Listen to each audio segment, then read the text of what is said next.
What is up, my cranky crew? It's Ethan from CrankGameplays, and today we're here in a game called Purrfect Date. It's a pun about cats, because it's a cat dating sim. Wow, that's funny. But anyway, this is a dating sim about cats, and it looks funny. It reminds me of, what was that dinosaur dating sim that I played a while back? That was so funny. The writing looks pretty funny in this game as well, so I thought that I would try it out. We'll see how it is. Oh, we get to choose a character. Aha. Okay, well, I'll go with that, and I'll go with Ethan, because that is, what do we get for the random names? Yeah, we'll just go with Ethan. Let's accept it. Wait, are we gonna be dating a cat? This game supports autosave. I'm an angel, and I accept. I'm a devil, and I reject. No, I want autosave, because I never remember to save. So let's do it. Here we go, chapter 1. I'm not sure how long we've been sailing, but it feels like forever. I'm not feeling too well now, so it's a huge relief to hear a deck lad shout, "Island approach! Make yourself ready!" Oh, thanks, Joe. I'm finally here. When I applied last month, I was just another broke student living off baked beans and didn't really think I had a chance of being accepted to be part of the prestigious Cat Island research team. Ah, so we're a scientist, okay. Yet here it is, the little black dot in the distance, growing bigger and bigger by the second, is the infamous Cat Island, the place where I will call home for the next few months. My heart momentarily skips a beat. What if there's been a mistake? What if they accepted someone else's application and accidentally sent the offer to me? I rummage about in my bag until I find the papers. They did accept me, didn't they? DPRI, DP Corporation. Dear Ethan, we are pleased to be able to offer you the position of research assistant to Professor Popper at our research facility on Cat Island. Your position will be for an initial period of 8 weeks. Your contract will be sent separately. We look forward to working with you. Yours sincerely, Professor Popper, PhD, BSc, Hans, DPG. Oh my gosh. No mistake. That's my name right there in the top left-hand corner, Ethan. And there's his name at the bottom, the genius behind the whole operation, Professor Popper, science genius, and my new boss. My nude boss? It's not. Stop it. I look up from my papers to see dry land rapidly approaching before us. It seems to be surrounded by a huge barrier of impenetrable black rocks. As we get closer, we're not slowing down, and I begin to worry that we're going to crash into them. Then, at the very last moment, we take a sharp turn to the left, and then, suddenly, we're sailing smoothly towards the jetty, through the opening in the rocks. Boats, that's not really a thing that boats do. Sharp turns, especially unless you're on like a speedboat. This is probably a larger ferry type thing. They don't do sharp turns. It's very slow. You're dead. I blow out the breath that I've been holding and break into a smile. Have you been holding your breath the whole time? Nicely done, Skipper. I guess that's how my character talks. The ferryman comes out from behind the steering wheel, ignoring my attempts at camaraderie, and shouts rather brusquely, "Take all your belongings. We won't be back for days, so you don't need leave anything you need." All right, thank you. I smile weakly at the ferryman, and his son pick up my bags, ready to disembark. We glide seamlessly up to the wooden jetty, and his son leaps ashore to tie us off. He's greeted by a bulky man in uniform who I take to be the security officer of some kind. Oh. Joe. Sir, I caught you a mouse. And then he laughs loudly, as though he said the funniest thing he's ever heard. It's very disconcerting. Ha ha ha ha ha ha ha ha ha ha ha, says the man. The security guard remains surly and turns his attention to me. Let's be having you then. He holds out his large hand, which I assume is an offer to help me off the boat, but as I reach out to take it, he snatches it away, throwing me off balance so that I fall over the side. What a great start. You're an asshole. ID card? Listen, Zane, I don't have one. Oh, I see, of course. I reach into my back pocket and I hand over the laminated card which I was given on the mainland. The mainland, eh? Oh, date issued 1/1/17. In the past. Oh, well, it hasn't expired yet, I guess. Look at that disco cat. What do we have here? He barely looks at it before striding off, grunting over his shoulder. This way. Why are you grunting at me? I'm perfectly capable of doing this job. I follow him down a dirt track path and get my first proper view of the island. It's beautiful, lush, and green. I'm already under its spell. Ah, the camp. After no more than a couple of minutes of trekking, we're in base camp, which consists of an assortment of tents and huts. Along them are two more solid-looking structures, one larger and one smaller. I presume these are the labs. The whole camp is moderate, but functional. It reminds me of an army outpost. Maybe it is an army outpost. I'm struck by the lack of people. In fact, there's no one around apart from the older woman sitting outside, peeling a pile of potatoes. I smile and give her a little nod, but she just stares back at me. Miss Marigold. I try not to get paranoid. Of course there's not many people, it's a cat island. Here. He stopped at the largest of the tents, indicating that I should go inside. I feel rude just walking in, so I make my presence known first. Hello? A firm but friendly voice calls out. Is this my, hello. I walk in and there he is, hunched over some documents. The great Professor Popper. Sir, it's an honor to meet you. No, that wasn't the voice. Yes, you must be Ethan. Come on in, my dear. Glad to see you on board. Good journey? Well, long. Yes, indeed. We're rather tucked away here. Let me offer you some refreshments. Water, coffee, something stronger perhaps, whiskey. I'm fine, thank you. Just some water if you have some. It would be rude to let you drink whiskey on your own. I'd love a cup of tea if there's a pot on the go. Ooh, let's have some tea. Love a cup of tea. Yes. I can tell you're new.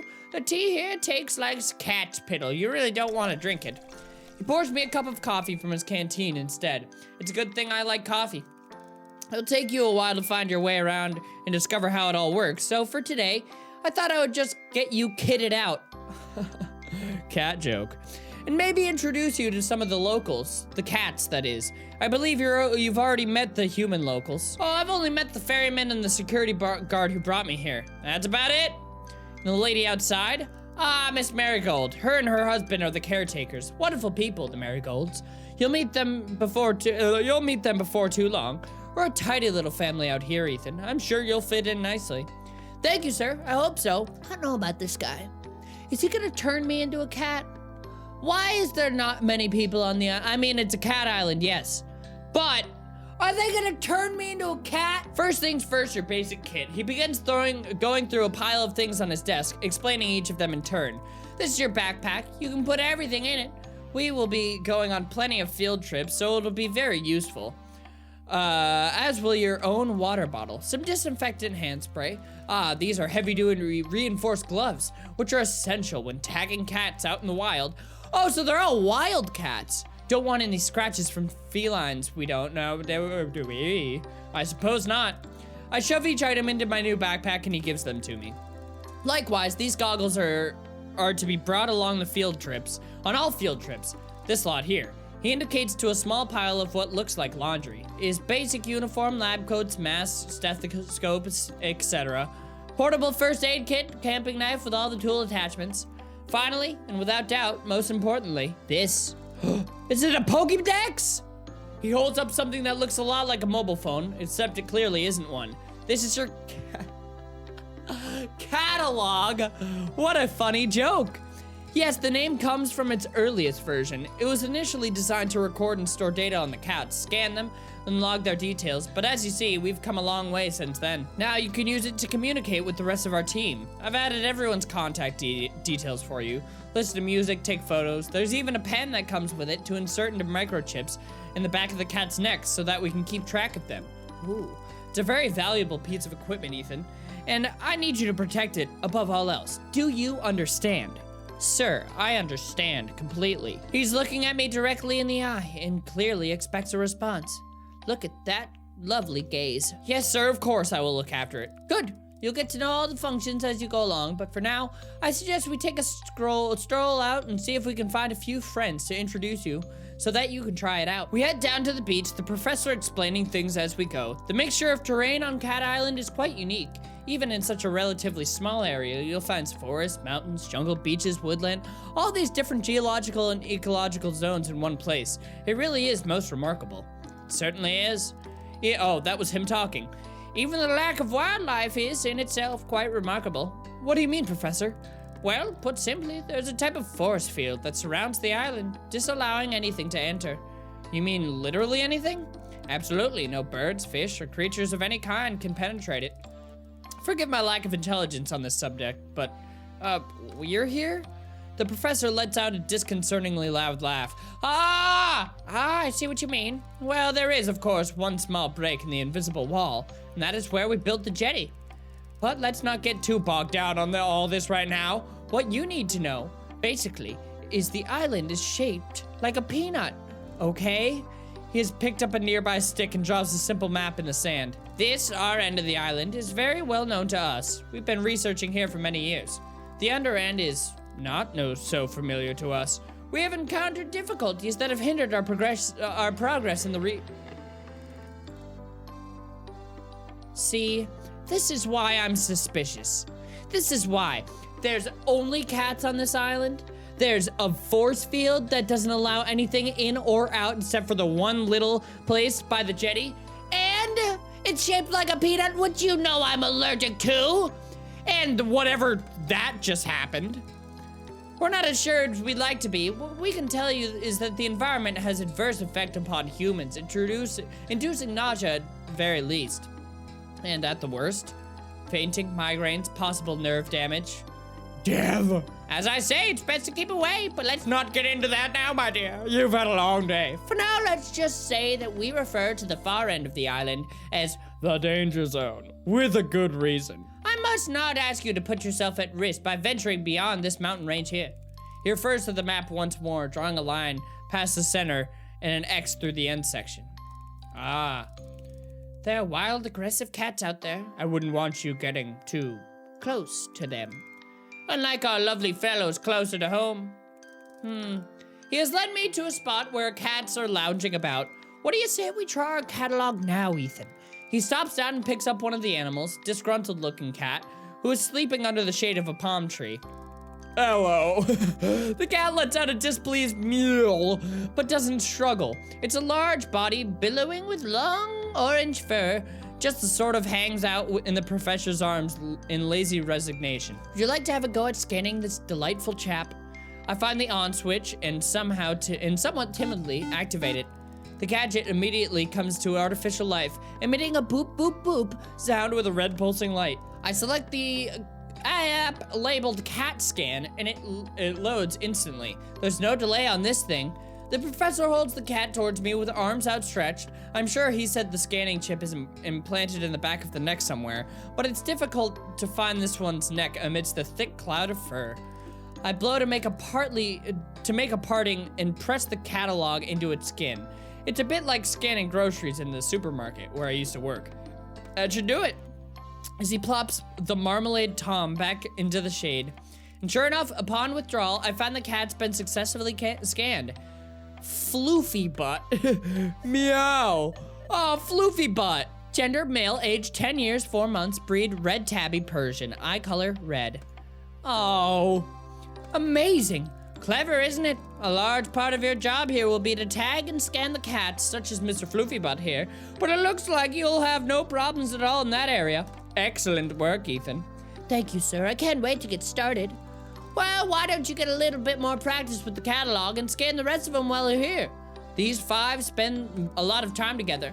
They're like a little family, aren't you? Oh, yes, you are. The professor seems to be a genuine cat lover like me. We're going to get along great, or will we? Okay, here goes. No help this time. The professor steps back. The first cat I approach is friendly, with beautiful calico markings. It comes towards me, already purring. Oh, hello! Trixie, meow. Meow is right. Trixie, 3 years old, female, calico American short hair, color Gren. Next is an elegant, sleek, hairless cat sitting gracefully in the sun. She doesn't pay me much attention and allows me to scan her with minimal fuss. Hello, Snooty Booty, hello. I thought these were all wild cats. Why do they have collars on? Breed, Sphinx, color, blue. You are a scrotum. Got that out. The 4th cat I approach is a noisy one. Noisy little cat. Oh, hello. Meow, meow, meow, McMurphy. You're cute. Aw. McMurphy, male, 6 years, brown crossbreed, eye color green. This is a cute one. And finally, the one I've deliberately been putting off until last. He's been skulking around the edges of the activity, eyeing me suspiciously as though he could pounce at any moment. I laugh at myself, already projecting personalities onto these animals.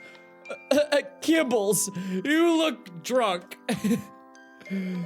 Kibbles, male, 3 years, white British long hair, eye color green. Look at all these putty tats. All done, I hope you enjoyed meeting some of the locals. Professor lets out a little laugh. I have a feeling you'll get to know them quite well in time. That's probably enough for your first day, don't you think? It's quite a lot to take in. Suddenly exhausted and grateful to be heading back to camp. Look at all the cats. Oh, what a great little first day. What a nice little first day. It's quite late by the time I've unpacked and settled myself, but I want to write my journal entry before I sleep. I'm surprised at how chilly it is. Pulled my sleeping bag right up into my chin, but I still feel goose pimples all over my arms. Shivering, I rub to warm myself up.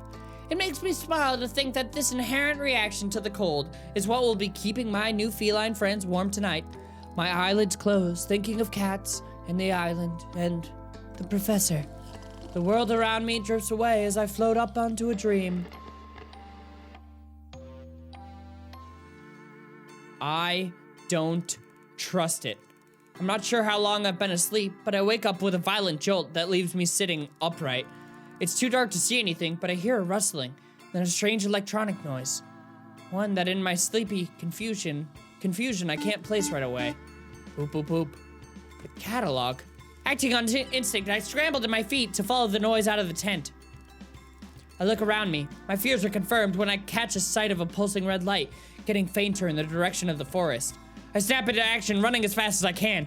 Barefoot, dressed in pajamas, running at full speed into the forest in the dark of the night. I must be crazy. The words of Professor Purrfect are ringing in my ears. I need you to protect it, above all else. My legs are trembling beneath me. I stop, feeling my heartbeat heavy throughout my body. I wheeze in and out, my breath billowing in front of me in white puffs. I shouldn't feel like this. Why am I so dizzy?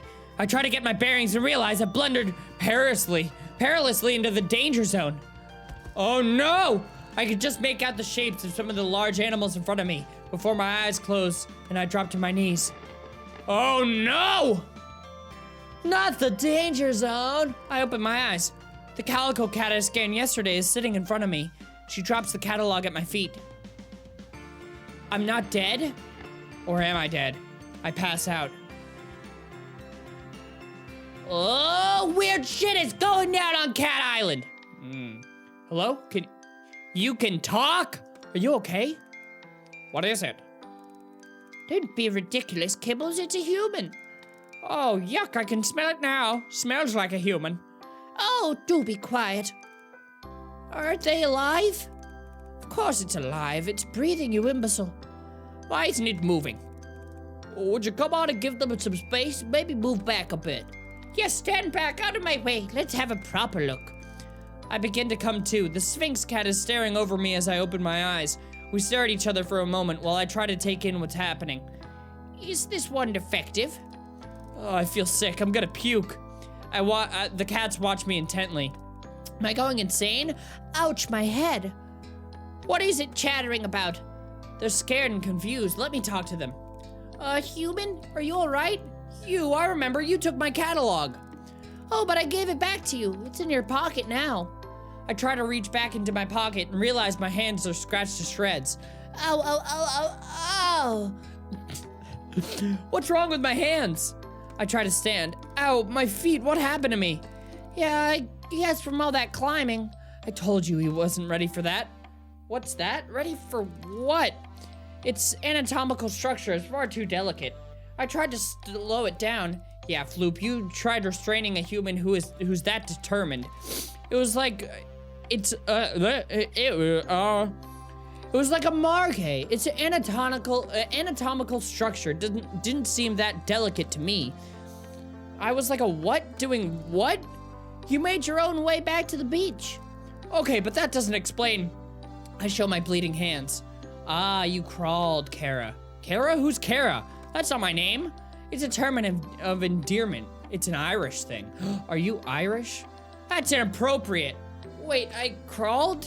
Sure did. Like a cat? Yup. All the way from the mountains? Like a bleeding mountain lion? Impressive. But why? Because you got the sickness. The sickness? Is that the weird glitchy shit that was happening? Maybe you should sit down, human. We need to have a talk. Possibly a long talk. Talk? Yes, that's right. Since when can cats talk? For goodness sake. Since the dawn of time, how else do you think we communicate? Stop spitting whiskers, Major. You know full well that what the human is saying. I think the revelation here, Kara, is that you can understand us. Yes, that too. Will someone please explain what the hell is going on? Well, we don't fully understand everything ourselves. At least, not all the details of how this works. I think being in a forest surrounded by a bunch of talking cats is about as much detail as anyone would want. I agree, more to the point. We're rather hoping you would be able to help us. You're the scientist after all.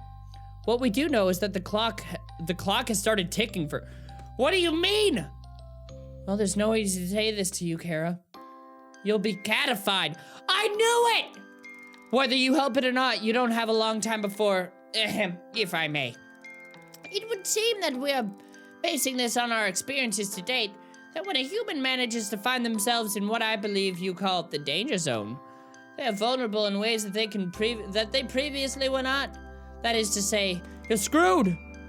You're not helping me. Don't make me. Here's Whoa, Mountain Lion. There will be no violence of any kind. Forgive me for being a bit panicked here. The vulnerability to which Snooty Booty was referring to is simply put, if you are bitten or scratched by an elder cat within the danger zone, you begin a process of change that will ultimately result in a full three-line transition. I knew it! I knew it! That's what I was saying before, catified. So basically, you're telling me I'm a werecat? I look down, and in amongst the scratches on my right hand, there are two distinct puncture marks. The reality of my situation descends on me like a cold mist.